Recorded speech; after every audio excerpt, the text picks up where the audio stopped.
Redditors que vivieron en países que ya no existen, como Yugoslavia, Checoslovaquia, etc. ¿Cómo fue ver la ruptura de su país? Tuve un estudiante de intercambio extranjero de Letonia. Dijo que su familia ganó mucho dinero porque vendieron un tanque abandonado en su propiedad. Bueno, Checoslovaquia se dividió en República Checa y Eslovaquia y, sinceramente, es casi lo mismo. Los idiomas son casi idénticos y prácticamente no hay diferencia entre los dos países, excepto por el hecho de que Chequia es más grande y tiene una economía un poco mejor. Fuente: soy de Eslovaquia. Nací en Yugoslavia, a mediados de los 80. Fue triste. Vivía en una ciudad importante en gran medida, teníamos a las tres etnias principales fuertemente representadas, y era increíblemente confuso el por qué los amigos dejaron de ser amigos, las familias se separaron, etc. Cuando éramos niños entendíamos lo que estaba sucediendo, pero no el por qué. Recuerdo haber escondido a mi vecino musulmán de al lado cuando vino la policía militar. Recuerdo estar avergonzado de quién era yo, a pesar de que mi linaje familiar tiene raíces mixtas. Recuerdo semanas sin electricidad, sin agua corriente, haciendo la tarea a la luz de las velas. Raciones militares. Una botella de aceite para los últimos meses. La harina era escasa. El río llevaba sonidos de disparos y explosiones. Vi a mi papá solo unas pocas veces en 5 años. Después recuerdo haber pensado que fue suerte. Algunos no vieron a sus padres nunca más. Recuerdo que mi papá pasó el poco tiempo que tenía en casa enseñándome a usar varias armas, por si acaso. Después, algunas personas perdieron la cabeza. Uno de los soldados estaba convencido de que el enemigo seguía allí, siempre presente. Colocaba pequeños explosivos que parecían comida enlatada en los armarios donde estaban su esposa e hijos, en su mente para protegerlos. Una pareja bebió hasta morir. Siempre creí que murieron en el bosque a las afueras de la ciudad hace años. Las empresas cerraron, las fábricas estaban vacías. Todavía había trabajo para algunos, pero no pago. La moneda no valía nada. Te pagaban a veces, pero a veces ni siquiera era suficiente para un rollo de papel higiénico. Tiempos extraños y aterradores. Las sirenas de ataque aéreo interrumpían los juegos de fútbol. Recuerdo que me preguntaba por qué no podía ver a algunos de mis amigos. Las explicaciones en aquel entonces no tenían sentido. Todavía no lo tienen. Para las personas que vivían, trabajaban y jugaban juntas, nunca quisimos pasar por eso. Nos empujaron, nos manipularon, jugaron con nuestros miedos e inseguridades. Quizás hubiera sucedido eventualmente a pesar de todo. Emigramos de la URSS aproximadamente un año antes de que se disolviera, así que técnicamente soy soviético. Lo que hace que todo sea más complicado es que somos de Crimea, que fue anexada recientemente por Rusia. Abrí una nueva cuenta bancaria hace un tiempo, y uno de los detalles que tenía que completar es de dónde soy originalmente. Era un dispositivo electrónico con un menú. Ninguna opción para seleccionar a la URSS, así que escogía entre Ucrania o Rusia. Estaría tomando un punto de vista político. Fue una experiencia muy rara. ¿Cómo te sientes sobre que Rusia se anexara Crimea? Realmente no lo sé, no tengo suficiente conocimiento de fondo. Por un lado, parece malo que Rusia se salga con la suya robando tierras de otro país. Por otro lado, me dicen que Crimea fue entregada a Ucrania en circunstancias sombrías. Al no haber realizado ninguna investigación o verificación de los hechos, no he formado una opinión. Wow, nunca había tenido tanta popularidad en esta red social, gracias a todos. Viví en Moscú antes de que la URSS se disolviera. Una cosa que fue discordante a raíz de esto fue la aparición de muchas cadenas occidentales a las que anteriormente no teníamos exposición. Recuerdo que fui a mi primer McDonald's en 1991. Una anécdota divertida que escuché es que el personal de servicio tuvo que ser entrenado para actuar de manera más amigable, como lo harían en los restaurantes occidentales. Para ser justos, fue un período estresante e incierto. Mis padres vivían en Bosnia antes de la guerra yugoslava. Terminaron de construir su casa familiar para ellos y mis hermanos que eran bebés en 1988 o 1989. Poco después se ven obligados a alejarse de su nueva vida con 2 niños pequeños. Nací en Austria en 1992. Y recuerdo haber sido pobre de niño, pobre pero feliz. Los títulos educativos de mi madre no fueron aceptados en Austria, básicamente restringiendo sus posibles trabajos a ser una mujer de limpieza, después de ser el gerente de una cadena de mercado yugoslava.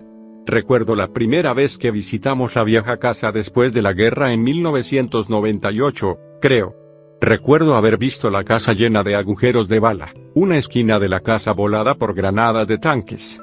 Recuerdo haber encontrado los viejos juguetes de mi hermano pisoteados en la tierra del patio delantero.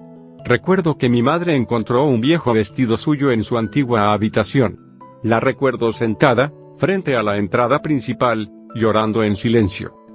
Mi punto es que, a menudo, no se trata tanto de ver que tu país se separe, sino más bien de ver la vida, los sueños y las esperanzas que perdiste, como ese viejo vestido de mi mamá, perdido en el tiempo. Nací al final de la guerra de Bosnia, 1995, después de la ruptura de Yugoslavia, aproximadamente 1992, así que no puedo recordar la ruptura, pero sí recuerdo los años posteriores a la ruptura. Tener muy poco dinero. La ciudad, Sarajevo, fue bombardeada hasta el cansancio, y el 95% de los edificios tenían agujeros de bala o fueron derribados. Recuerdo haber visto canales alemanes como Togo, y todos los juguetes geniales que tenían los niños alemanes, que no podías comprar en mi país en ese momento. Mi papá condujo un Yugo 55. La carrocería de ese auto estaba llena de agujeros de metralla, reemplazó el motor. Más tarde, mi padre arregló la carrocería del automóvil, pero no tenía dinero para pintar, así que lo pintó con pintura utilizada para los buzones. No había supermercados, solo pequeñas tiendas y mercados. Ahora, Bosnia se ve y siente como cualquier otro país europeo, pero las cosas antes eran muy diferentes. Nací en la URSS 2 meses antes de que se derrumbara, así que personalmente no recuerdo nada, pero mis padres sí.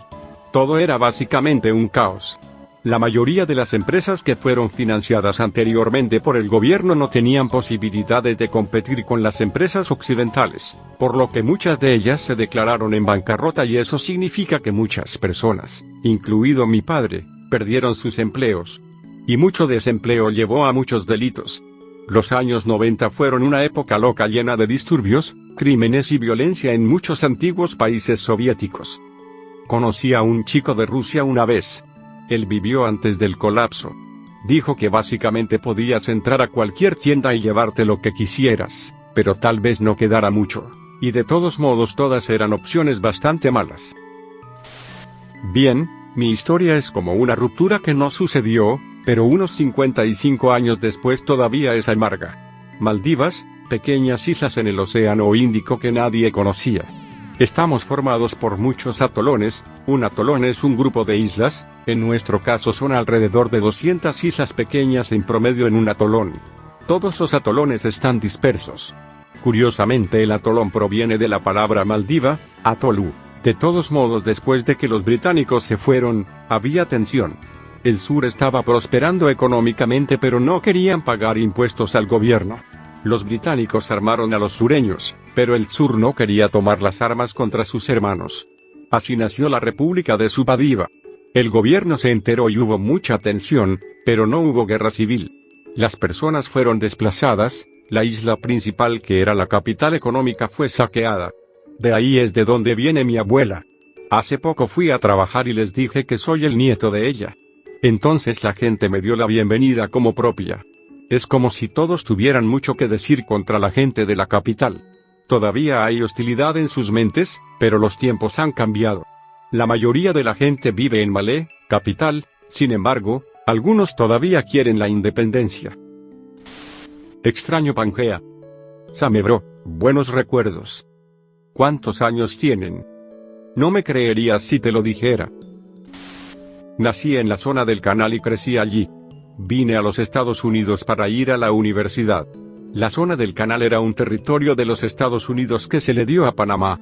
Aunque tenía 8 años en ese momento, todavía recuerdo claramente cuando la policía de la zona del Canal se disolvió. Crecí con un intenso disgusto por Jimmy Carter y odiaba el cambio de ser vigilado por agentes de policía estadounidenses a ser vigilado por el PDF. El primer día del inicio de la implementación del tratado, el 1 de octubre de 1979, altos funcionarios del gobierno de Panamá condujeron alrededor de Balboa en un mini convoy. Tocaban las bocinas de sus autos y, en general, celebraban. A los estadounidenses en Balboa en ese momento no nos gustó esto. De acuerdo con los mapas de calles, mi vecindario tenía una forma de acceso directo para llegar al Thatcher Ferry Bridge, pero había sido cercado y no se había utilizado durante mucho tiempo. Los conductores en el convoy no sabían esto, y hubo confusión cuando intentaron subir al puente desde mi vecindario. Nos reímos de esto. Fue nuestro único consuelo ese día.